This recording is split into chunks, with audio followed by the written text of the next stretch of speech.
अखिल भूमंडलीय सर्व शिरोमणि मुनि समाज के संस्थापक आदि मुनीश्वर योगेश्वर सदगुरुदेव शिव मुनि महाराज की जय। उपस्थित मुनि वृंद, साधु सज्जन वृंद, संत वृंद, साधक वृंद, आध्यात्म ज्ञान के जिज्ञासुओं और प्रेमियों, सभी श्रोता वृंद, आप सबको मेरा कोटिशः नमन, सप्रेम जय जीव। तो आध्यात्मिक चर्चा चल रही है और हम लोग सदगुरुदेव शिव मुनि महाराज रचित ग्रंथ योग का परिचय पर चर्चा कर रहे हैं।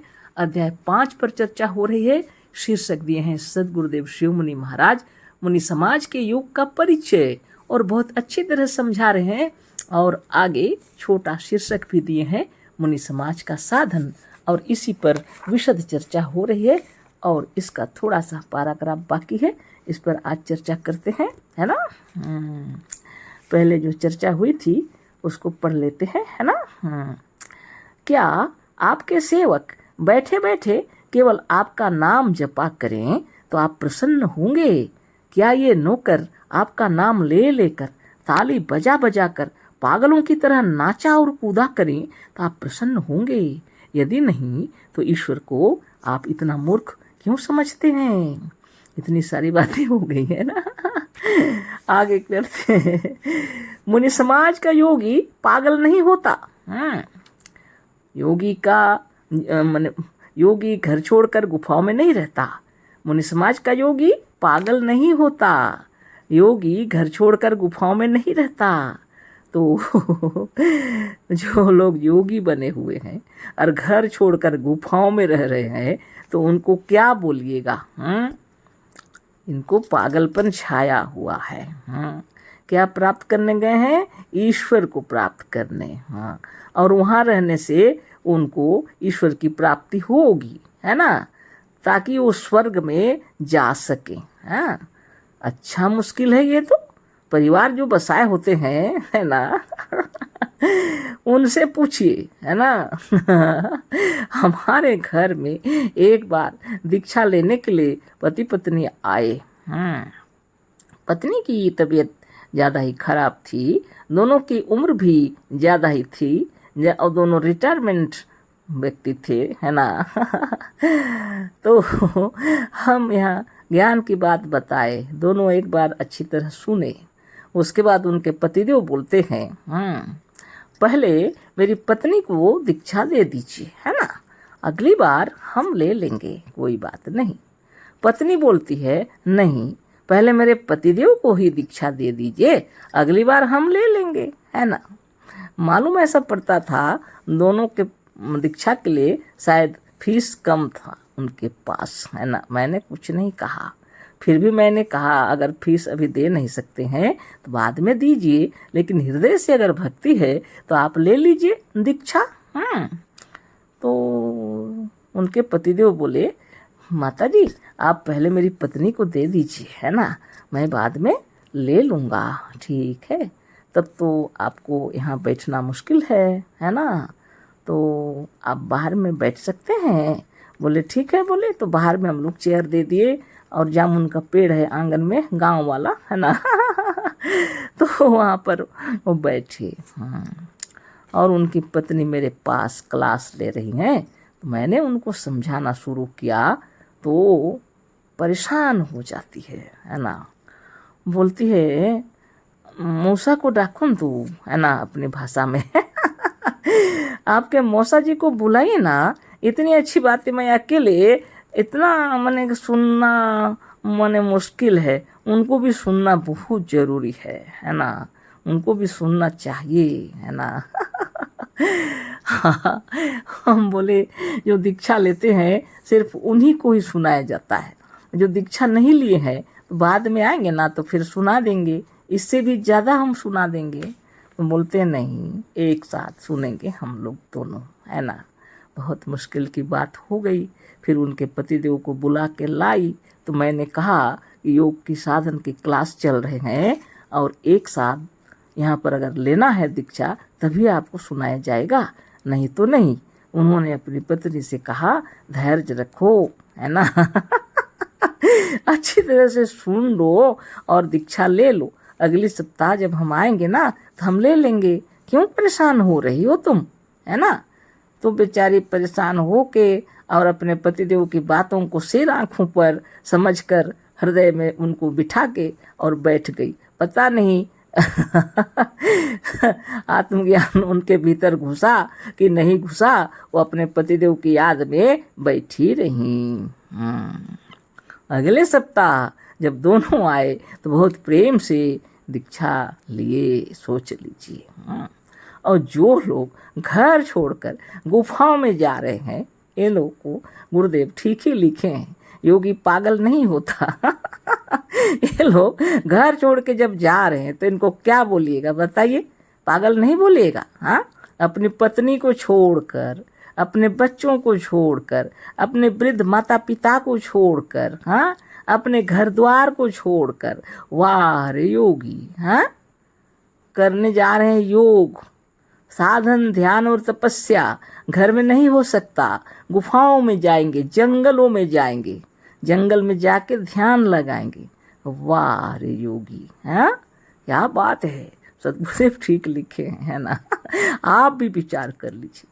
जब भोजन पकता है तो पत्नी इंतजार करती है, कब मेरे पतिदेव आएंगे, है ना। उनके इंतजार में बैठे बैठे सो जाती है, कभी कभी रात बीत जाती है बिना खाए ही। हाँ, वो है हृदय का स्नेह, प्रेम, और इसको ही कहते हैं योग की सिद्धि। ये तो कुछ नहीं करते, हाँ, सबको छोड़ के गए हैं, किसकी सेवा कर रहे हैं पता नहीं, आप ही सोच लीजिए। तो इसलिए सद्गुरु जो लिखे हैं आप भी सोचिए, क्या आप अपनी पत्नी को छोड़कर योग साधन करेंगे तो सिद्धि प्राप्त हो जाएगी? क्या अपने बाल बच्चों को छोड़कर योग सिद्धि प्राप्त हो जाएगी? क्या आप अपने वृद्ध माता पिता को छोड़कर जंगलों में गुफाओं में रहेंगे तो गहरी नींद आएगी? तो क्या योग करेंगे? हाँ, पहले तो जागृत जब छूटेगा तो स्वप्न की दुनिया से गाढ़ी नींद होगी, गाढ़ी नींद से आगे है तुरीय अवस्था। आप सोच लीजिए, तो ये जंगलों में पहाड़ों में खाक छानने से क्या होगा। और हमारे सद्गुरुदेव कहते हैं, जब तुम योग्य हो गए हो विवाह के योग्य, तो विवाह जरूर कर लेना, फिर दीक्षा लेना। बहुत बड़ी बात है। अगर उम्र हो गई है तो पहले विवाह कर लेना, गुरुदेव बोल रहे हैं, उसके बाद दीक्षा लेना, है ना। और जब तुम अपनी पत्नी के बनाए हुए भोजन करोगे, अपनी पत्नी के हाथ से बनाए हुए भोजन करोगे, तो तुम्हें शीघ्र ही सिद्धि लाभ हो जाएगी। बहुत बड़ी बात है। तो आप अपनी पत्नी को छोड़कर कोई सिद्धि नहीं लाभ कर सकते। भगवान शिव जी, जिनको आदि योगेश्वर कहा जाता है ना, अपनी पत्नी को गोद में ही समझो, अपने बगल में बिठाए हैं, बच्चे को गोद में लेकर के बैठी है माता पार्वती। अपने परिवार को छोड़ के सिद्धि प्राप्त हो जाता तो ये लोग क्या करने के लिए शादी विवाह किए हैं। भगवान राम भी वियोगी हो गए जब उनकी पत्नी को जंगल में छोड़ दिए, पीड़ित हो गए बहुत, है ना। इतने बड़े महात्मा, इतने बड़े ज्ञानी, ऋषि मुनियों से सीख के पधारे थे, लेकिन पत्नी जब चली गई जंगल, कितने पीड़ित हो गए। उनको गुरु वशिष्ठ के आश्रम में जाना पड़ा। उनकी पीड़ा, उनके दर्द को उनके गुरुदेव समझ गए और उनको योग साधन की शिक्षा दीक्षा फिर से दिए।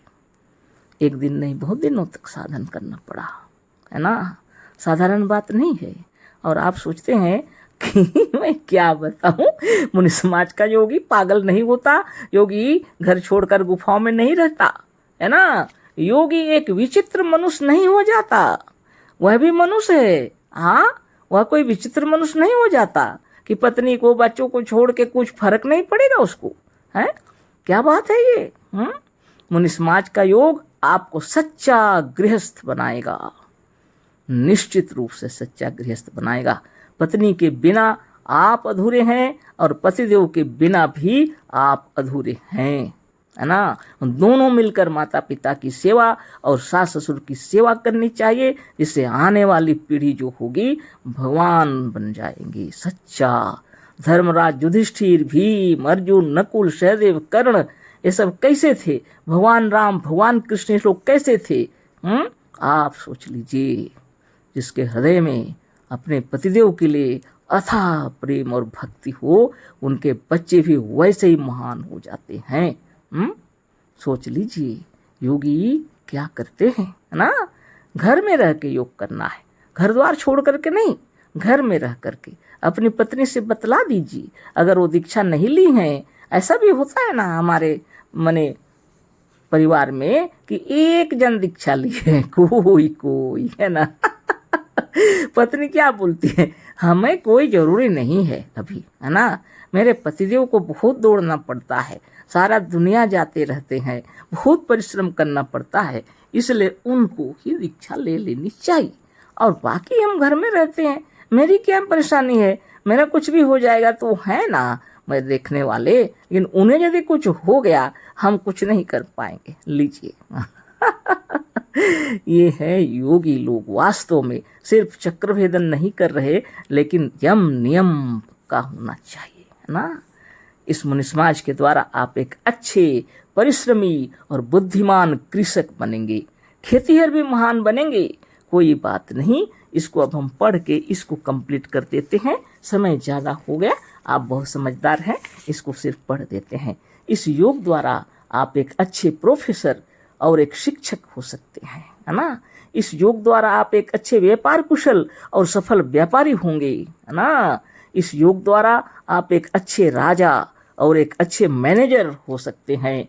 मुनि समाज का योग आपको एक विचित्र पुरुष प्रदर्शनी में खड़ा करने योग्य ना बनाकर एक सफल और सच्चा गृहस्थ बनाएगा, जिससे आप सच्चा सुख, सच्ची शांति और सच्चा आनंद प्राप्त कर सकेंगे, स्वयं साक्षात भगवान होकर।